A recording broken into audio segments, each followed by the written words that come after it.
Sveiki, mėly LRT Opus radio klausytojai, su jumis sveikinuosi aš, Domantas Sarkauskas, ir jūs girdite laidą Ne vienas. Ir šį kartą aš ir vėl ne vienas. Šitą labai mėgstu sakinį, kuomet turėsiu svečią savo studijoje, ir šį kartą irgi turiu. Ir tai yra būtent Kristijonas Valančius iš grupės Akli. Sveikas, Kristijonai. Sveikas, Domantai. Tai aš šiaip asmeniškai pats labai nemėgstu šito klausimo, bet aš vis tiek jau paklausiu, kaip laikaisi, kaip jautiesi, kokios nuotaikos? Labai neblogai, po truputį atsigaunu po albumo išleidimo, viskas labai neblogai. Albumas išėjo visai neseniai ir pirmiausiai norėjau paklausti iš tavęs, buvo ką tik Darius Užkuraitis irgi studijoje ir jis albumą pavadino 3. Ar toks ir yra būtent žodžiu tariamas šitas albumas, ar kaip dar būtų galima jį vadinti, ar toks ir yra jo pavadinimas? Jo, tas pavadinimas ir yra 3, arba galima sakyti žinai, raidės. Arba ai. Jo. Ai irgi labai tiktų albumo temai. Jo, ir tai yra, tu užsiminėjai socialiniai medijoje, kad tai yra trilogijos pabaiga. Tai aš dar norėjau irgi labiau sužinoti, ką tu su tuo turi omeny. Trilogija būtent yra 3 albumų ir norėjau tiesiog sužinoti, ar kažkaip, nežinau, gal čia iš karto biškį šauna į tokį sudėtingą, bet ar tie albumai jau kuriant tiek taiką, tiek refleksiją, ar tai buvo jau numatyta, kad tai bus kažkokia trilogija, ar tai turi kažkokį naratyvą bendrą, ar tai yra tiesiog toksai, kuomet jūs pradėjote apskritai groti, ar ne, 20 metais, tai ar tai buvo kažkoksai tiesiog atskaitos taškas ir nusprendėt, kad tai bus trilogija, kai padarėt šį 3 albumą? Trilogija iš tos pusės, kad 3 metai, 3 albumai, 3 tokie pareiškimai. Ir man atrodo, kad dabar jau priėjom tą tašką, kur jeigu nesikeistume ir nejudėtume į priekį, truputį grėstų tas dalykas kaip stagnacija. Ir manau, kad po šito albumo dalykai turėtų daug stipriau pasikeisti. Tai kaip akli tam garsui, prie kurio žmonės yra pripratę. Man atrodo, čia yra ta trilogija ir paskutinis albumas yra... Tai realiai yra mano kažkoks užaugimas kaip dainų rašyto iki šito taško, kur aš padariau šitą albumą ir aš jaučiuosi, kad jo, čia yra tikrai viskas, ką galiu pasiūlyti šiuo metu, žinai. Ir su šitu garsu būtent, ar ne? Jo. Ir dabar labai įdomu bus, kaip mes judėsim į priekį ir kas bus po to. Ir dar nėra jokių minčių konkrečių, ar ne? Tiesiog norėjot šitą dalyką pabaigti ir negalvojot, ar ne, dar kas toliau? Jo, viskas dar labai šviežiai pasibaigė, tai dar kol kas gyvenam šito albumo nuotaikom, o po to, kaip bus, taip bus. Ir, man tai jisai tikrai akivaizdžiai turi, visi šitie 3 albumai turi vientisumą tokį tam tikrą ir netgi galima iš tikrųjų juos visus 3 iš eilės klausyti ir kažkoks bus kažkokia raida dėliosis. Bet norėjau dar paklausti dėl, ar yra kažkoksai tau pačiam asmeniškai kažkoks naratyvas, kuris dėliojasi per visus albumus. Tai yra tavo kažkokie asmeniniai, ar ne, istorijos tavo asmeninės. Ir... Jo, tai čia tikriausiai skirtingi etapai mano kažkokios kūrybos, nežinau. Prasme, taika buvo labiau apie mano, nežinau, pasaulėžiūrą, būtent 20-19 metais, kai aš tik baigiau studijas, dar truputį kita perspektyva buvo. Tada buvo refleksija, kai aš labai pykau ant visko, kas vyko per karantiną. Ir tai labai izoliuotas tam laikotarpį albumas buvo. O šitas paskutinis albumas yra apie labai didelius pokyčius šiaip mano gyvenime, nu kadangi aš rašau labai asmeniškai. Šitas albumas yra tragiškai asmeniškas. Ir jo, čia kažkokie 3 atskaitos taškai tiek man tikriausiai, tiek ir mano grupės draugam ir visiems žmonėm aplinkui. Dar dabar pagalvojau, kad nu čia nereikia mano remarkų, bet kažkaip kai tu sakėjai apie tą ir tos pavadinimus, vėl kažkaip iš naujo išgirdau taika, refleksija ir 3, aš netgi pagalvojau, galėjo būti karas. Jo. Pavadinimas. Tai ir jūs turit kūrinį. Apie karą šitam albumui. Ir šitam albumui. Ir kaip jisai vadinas. 3. Okay. Ir taip. Nu, čia biški yra idėja irgi. Kad nemėgstu aš pranašaut dalykų, bet 3. Okay. Jo, geras. Aš netgi pagalvojau, tada gal netgi dar daugiau vilties atvirkštinė tvarka šitas albumus klausyti. Tai žiūrėk, apie tai užšnekėjom, būtent apie tą kūrinį 3 ir aš jį esu kaip tik įsidėjęs dabar į eilę irgi, man jisai gal netgi beklausant labiausiai ir užkabino ausį su savo, tokiu griaunamu soundu. Tai ir pasiklausykim. Sure.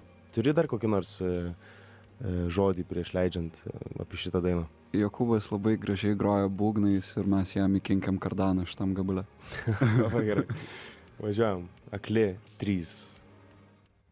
Grįžtam į studiją, klausotės, mieli klausytojai, jūs laidą Ne vienas, kartu su manim Domantu Sarkausku. Ir taip pat studijoje turime grupės Akli vokalistą Kristijoną Valančių. Ir su juo kalbamės apie visiškai visai neseniai, prieš kelias dienas išleistą 3 jų albumą pavadinimu 3 ir būtent ką tik dar prieš Interpolo kūrinį Obstacle One ir girdėjote kūrinį pavadinimu 3. Dar kartelį sveikas ir tai pakalbėkime apie tą, Kristijonai, procesą visą albumo. Jau yra ir pats šiek tiek girdėjau ir iš tavęs ir vėl girdėjau, kad tikrai sunkus jisai buvo. Aš nežinau, kiek tu esi atviras apie tai dalintis, nes kartais aš ir pats žinau, kad su tom sunkiom tokiom darbų temom, kuomet sunku pabaigti darbą, net nėra labai malonu ir šnekėti iš tikrųjų, nes labai išsivargini ir tiesiog noriu pasidžiaugti jau, kad pavyko tą padaryti, bet aš vis tiek, kad jeigu tu nesupyksi, noriu tavęs paklausti, kaip vyko tas procesas, kokie iššūkiai didžiausi buvo su juo? Sure. Matai, pradėjome mes jį įrašinėti, aš galvoju, bent jau aš pradėjau įrašyti prieš kokius metus, tai tikrai, gal net daugiau.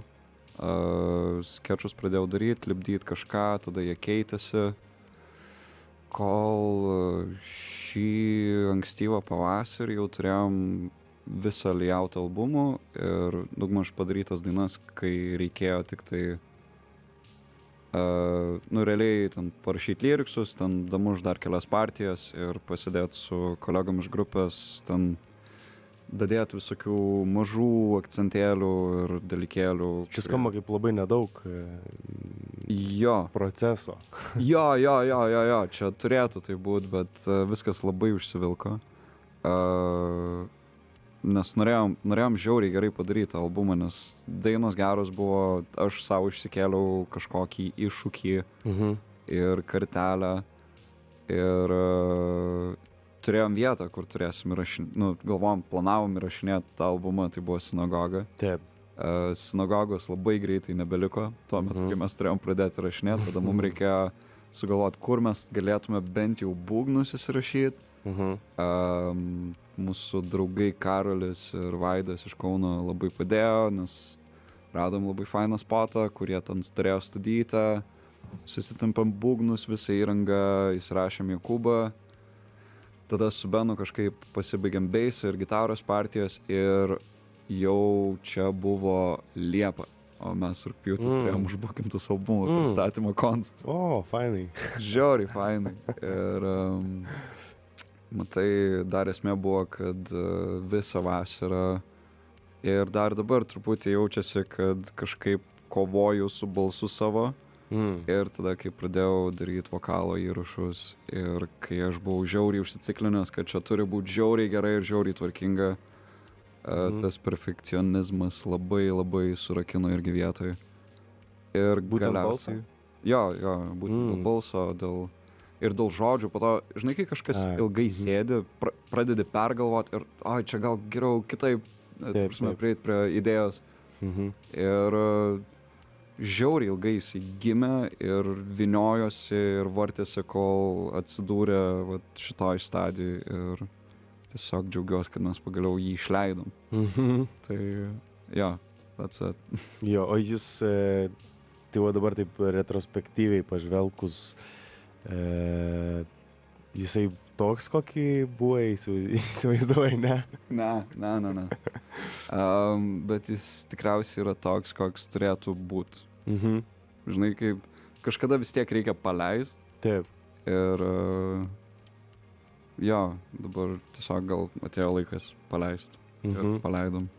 Bet aš puikiai suprantu šiaip apie ką tu šneki, nes aš lygiai panašiam tokiam filme gyvenu su savo dainom.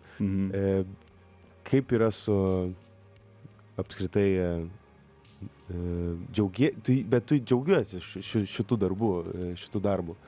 Ar toksai yra kažkoksai jau nuo to laiko nusigludinęs kažkoksai atbukę jausmai ir taip toliau, nes man toksai kartais būna, kai aš klausau jau senas demo, būtent kai tu sakai, kad pamiršti tą kažkokią pirminę idėją, tai visiškai taip ir yra, kad kažkaip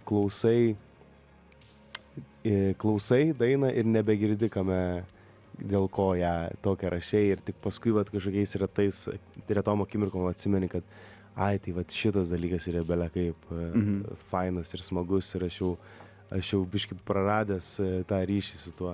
Bet kaip tu jauties? Tai labai panašiai į tą antrą pusę, kad aš džiaugiuosi, kad žmonėm labai patinka, atrodo, gaunam daug meilės. Iš kitos pusės aš labai jau ilgai su tuo albumu gyvenu ir jisai mano galvoj labai ilgai sėdi ir tiesiog džiaugiuosi, kad nebe vien mano galvoj tikriausiai sėdi. Gero paleist. Taip. Bet džiaugiuosi.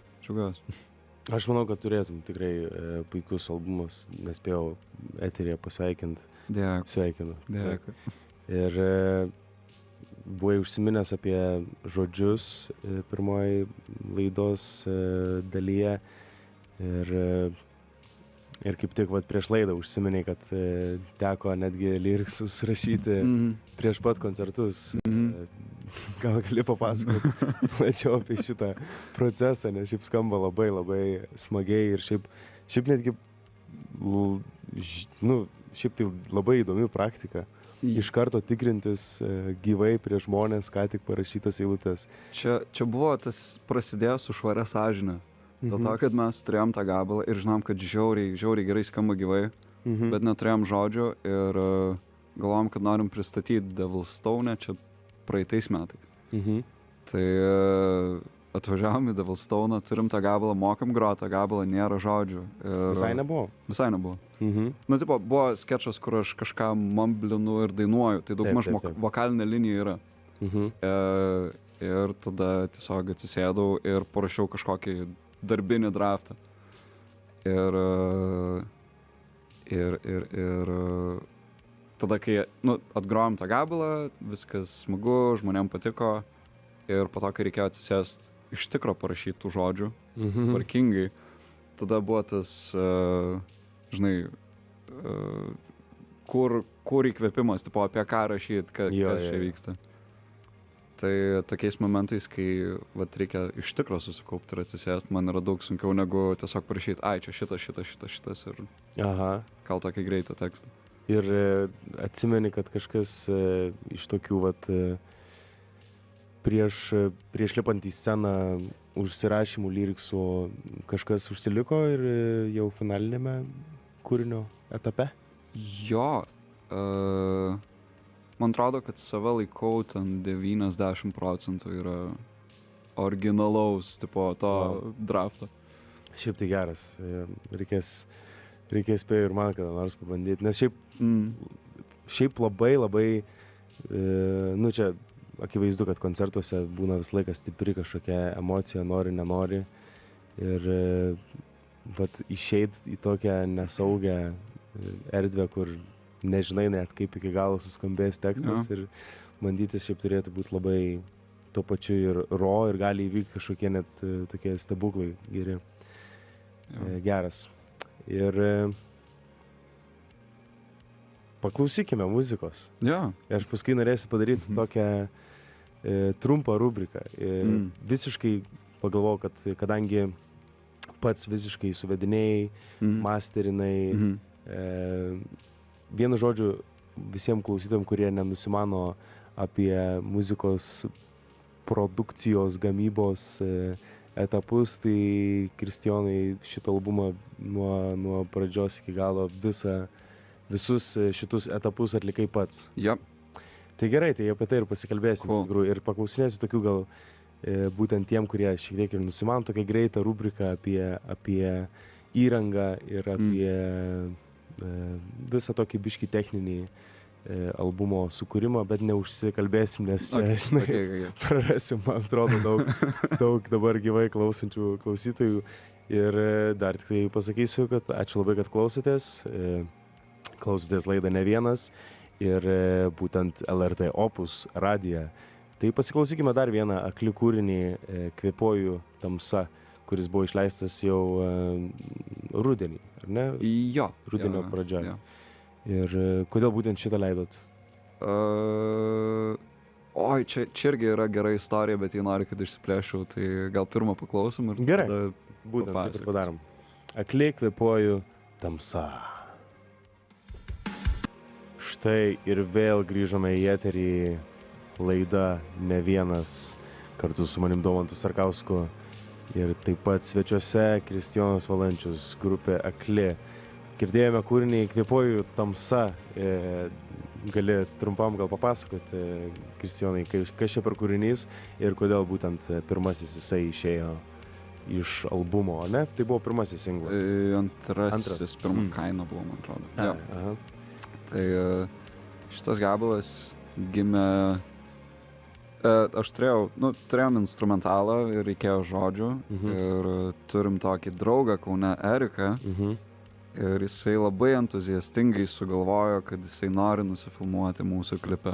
Ir aš pagalvojau, kad reikia parašyti gabalą apie Eriką. Jeigu jis jau filmuojas, jisai galėtų pabūti veikėjas, ta prasme, to klipo ir lyrinio naratyvo.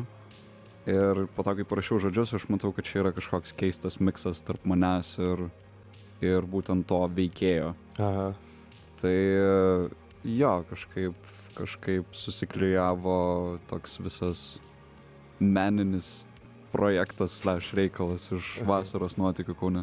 Geras. Ir tai ką, dabar aš norėčiau tą trumpą rubrikėlę padaryti. Tai visų pirma, būgnai yra įrašyti gyvi, ar ne?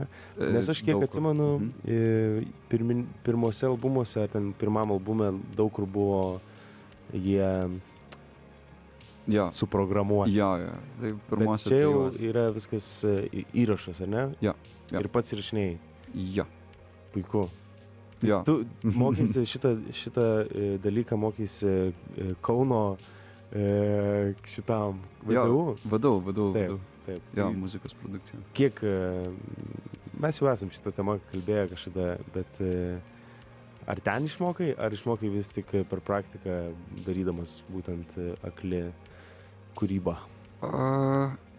Iš tikrųjų išmokau kaip ir ten, bet labiau būtent kažkokią savo veiklą užsiminėdavas. Dėl to, kad ateidavo grupės, ar tai būdavo mūsų grupė ten tuo metu, ir mes bandydavom tiesiog, nu, būtent įsirašyti būgnus, įsirašyti gabalus, ten kažkokios demkės gimdavo.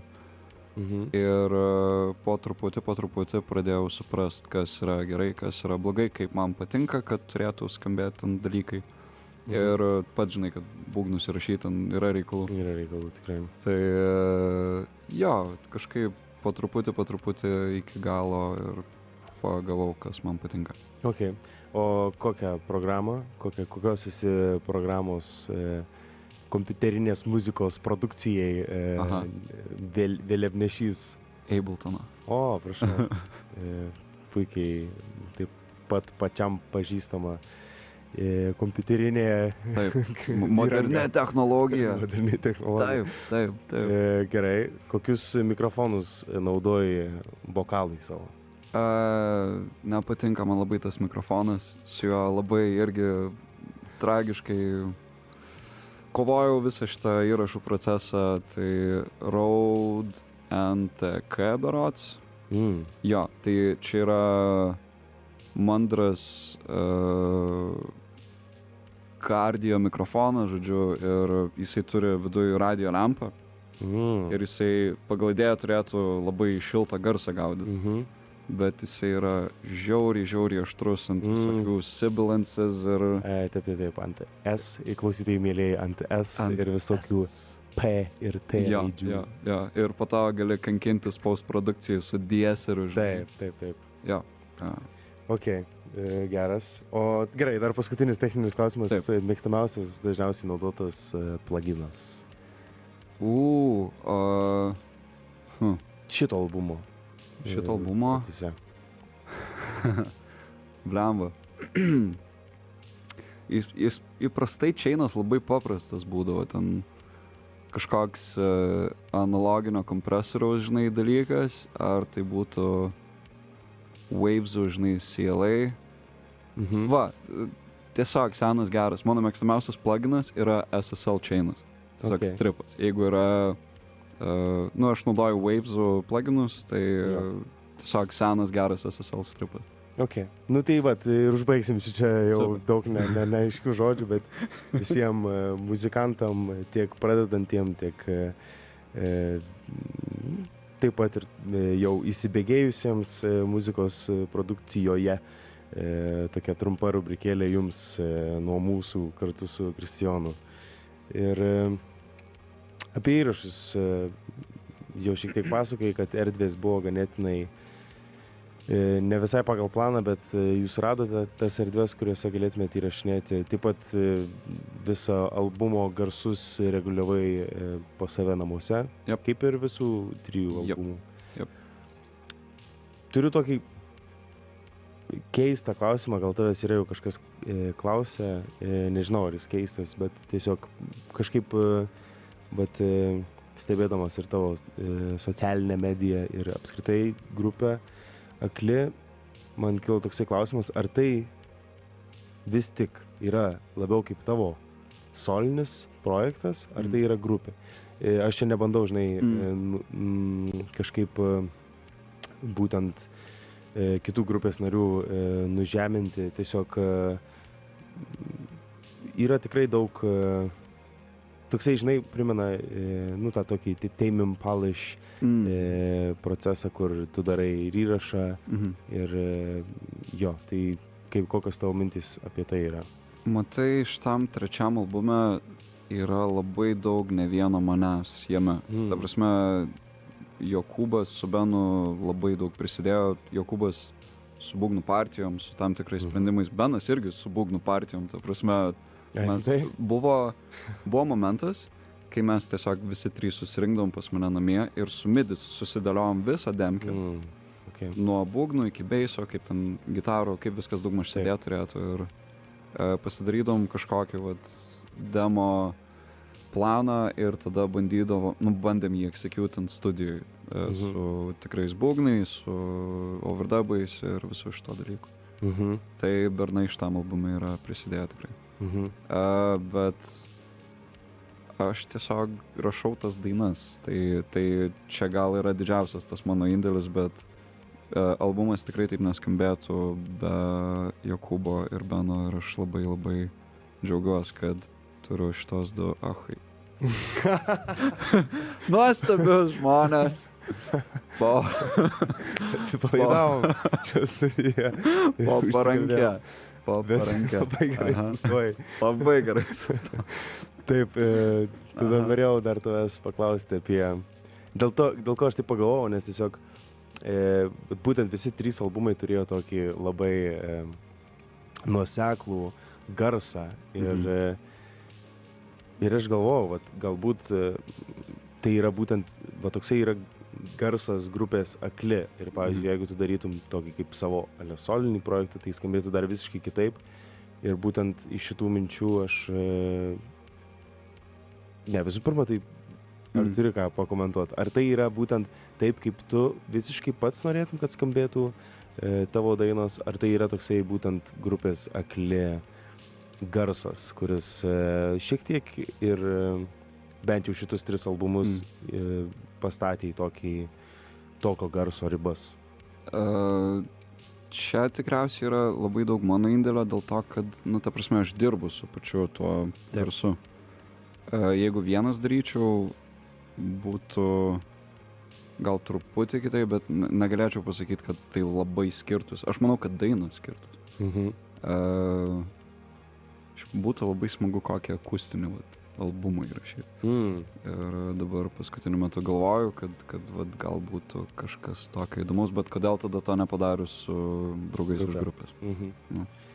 Ir aš tavęs prašiau atsiųsti kokį nors vieną kūrinį, kuris būtų kaip nors kažkokiu būdu įkvėpęs albumą.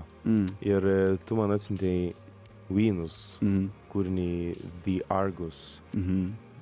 Kodėl? Toksai, aš kai pamačiau ir įsijungiau, galvoju, pala, per kurią čia vietą? Per kurią vietą, jo. Tiesiog žiauriai gražus, lyrinis kūrinys, kurį labai daug klausiau visus šitos metus. Ir jis kažkaip su manim surezonavo ir man atrodo, kad jeigu ne šitas kūrinys, šitam albume nebūtų tiek daug lyriškų dainų. Tavršime, vis tiek gal emociškai gali susidėlioti perspektyvą, kur tu esi gyvenime pagal tai, ką tu klausai tuo metu. Tai manau, kad šitas kūrinys labai įkvepia. Ir iš kitos pusės man labai patinka dinamika Ween albumų, dėl to, kad yra labai radikaliai skirtingos dainos.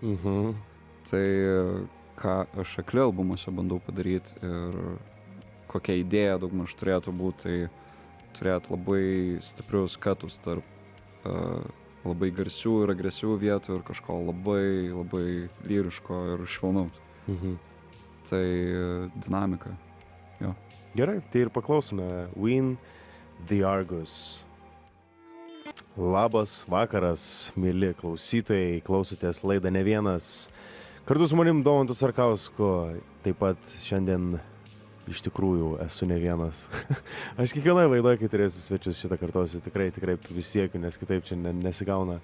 Ir šiandien studijoje pas mane yra Akli, vokalistas, prodiuseris ir dainų autorius ir vokalistas, jau sakiau, ir lyderiais kartais mėgsta vadinti žmonės. Kaip tas bičas iš Darum, žinai, kur Taip, visi kreditai surašyti. Kristijonai, kas labiausiai, kokios yra lyriksų temos, žodžių, dainos žodžių temos albume labiausiai vyrauja? Tikrai nepaslaptis, kas esat klausę grupės Akli, tai yra dažniausiai tokia ganėtinai sunki ir tamsesnė muzika. Tai taip paprastai įvardinant. Bet aš norėjau tiesiog paklausti, kaip tu pats įvardintum, kokios ten daugiausiai temos vyrauja? Nežinau, visas šitas albumas buvo apie pokyčius kažkokius. Ir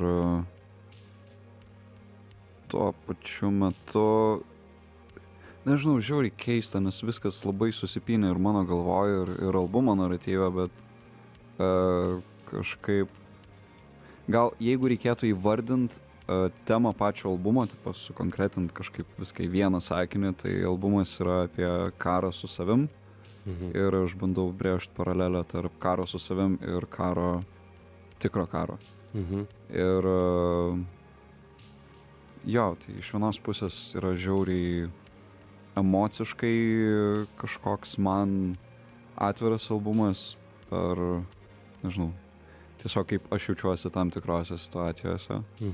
Ir kartu šneku, nežinau, ir apie tą patį karą, apie tai, kaip aš jaučiuos, matydamas, kas vyksta aplinkoj ir savo, ir šiaip pasaulį.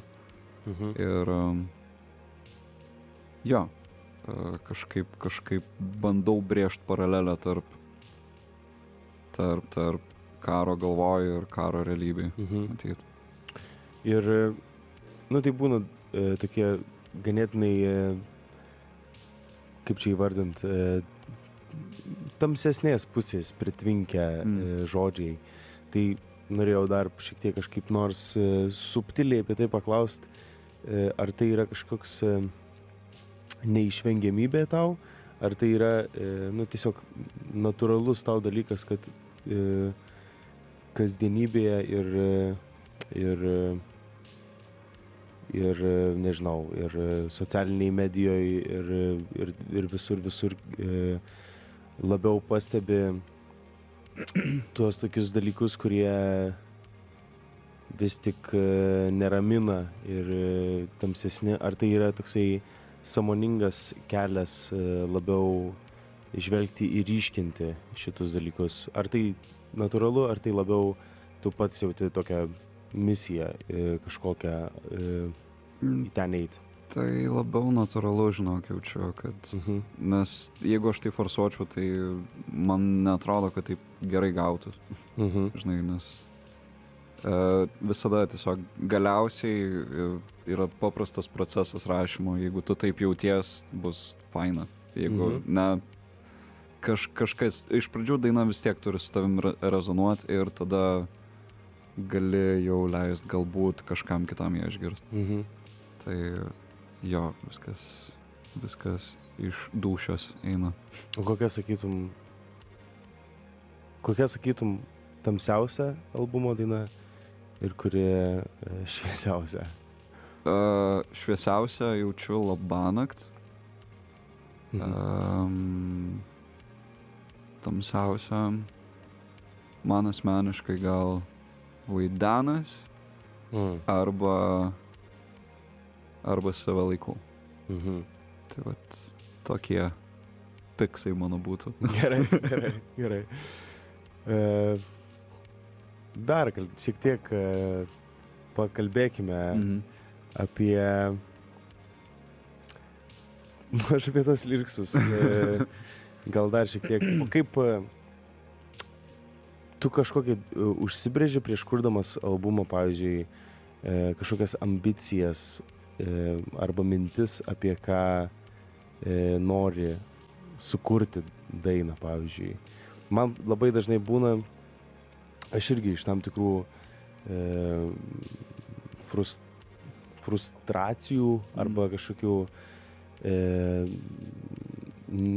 pavadinkim neigiamų minčių irgi tenka rašyti karts nuo karto dainas. Ir dažnai būna toksai atvejis, kad aš susierzinu nuo to. Kad įeinu į kažkokį tokį abstraktų frustracijos ratą ir tie žodžiai pradeda kartotis man pačiam ir labai sunku rasti raktą ir atrodo noriu rašyti iš vis ten apie kažkokius visiškai toli nuo manęs pačio dalykus. Kaip tu su tuo, su šitu aspektu kovoji ir bandydamas išreikšti ir savo kažkokias kovas kasdienybėj, kaip tu randi ir žinai, kad tai yra tie žodžiai, kuriais aš apibūdinsiu? Jo, matai, man galbūt nereikia arba tiesiog man nebūna, kad aš rašau ir aš įeinu į tą būseną, aš dažniausiai jau esu toj būsenoj. Tai čia tas yra, kad, Taip. Žinai, jeigu aš parašau, man dažniausiai, ta prasme, aš jau kažkur tai išleidžiu. Taip. Ir dėl to aš gal labai žiūriu į tą kūrybą kaip kažkokį paleidimą, žinai, emocijų. Tai jo, aš kažkaip iš šitos pusės labiau žiūriu. O rašyt pozityviau, aš nežinau, kažkas turi labai magiško atsitikti pas mane gyvenime, kad apsiverstų viskas aukštyn kojom. Nesuprask klaidingai, nebuvo toksai kažkoksai neigiamas komentaras, tiesiog klausant, žinai, ir pačiam gimė įvairios mintys, bet šiaip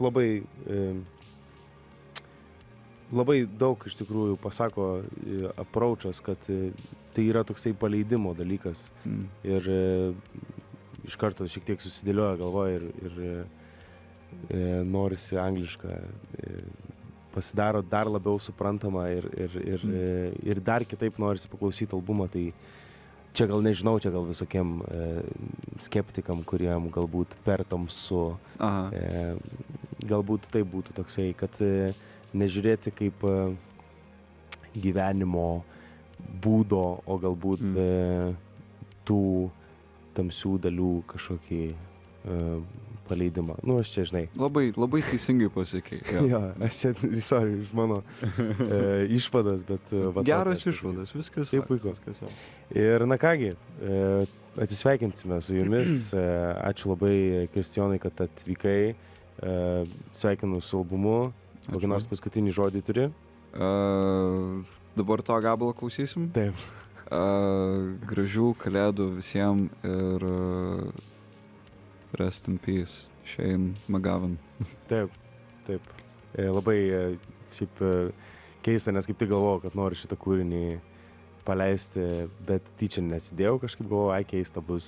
Ir atėjo Kristijonas, sako, būtinai paleisk. Tai ir paklausykime.